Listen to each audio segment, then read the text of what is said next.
Dashcam video capturing the moment a Hezbollah rocket hits a residential street in a northern Israeli town. The fiery attack coming as part of a brutal rocket fire exchange between Israel and Hezbollah militants in Lebanon, an exchange that's been ramped up in recent days after an Israeli strike on the Lebanese capital left over 30 people dead.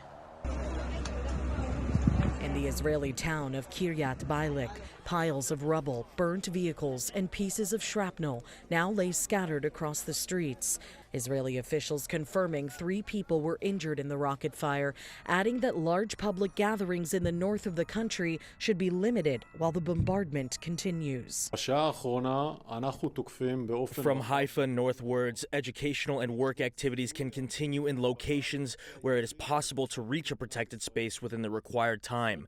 Gatherings are permitted indoors for up to 300 people and outdoors for up to 30 people. Military officials say Israel is actively responding to threats, striking deep within Lebanese territory.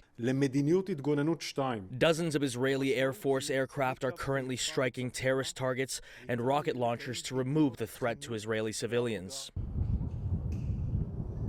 Rocket fire lit up the night sky in southern Lebanon, where those Israeli strikes did reach their targets. The near-constant bombardment between the two countries prompting U.S. officials to warn against a further escalation in tensions. We believe that there are better ways to try to get those Israeli citizens back in their homes up in the north and to keep those that are there safely than a war, than an escalation, than opening up a second front there at that border with Lebanon against Hezbollah. We still believe that there can be time and space for a diplomatic solution. And while the West's eyes turn to the border between Israel and Lebanon, they so too remain locked on the Gaza Strip, where the dawn of Sunday morning saw a renewed round of strikes on the besieged enclave, one of which hit a school sheltering displaced Palestinians, the second school hit in as many days. According to the Palestinian Civil Defense Force, the strike left 7 people dead, including the director of the Hamas-run Public Works and Housing Ministry.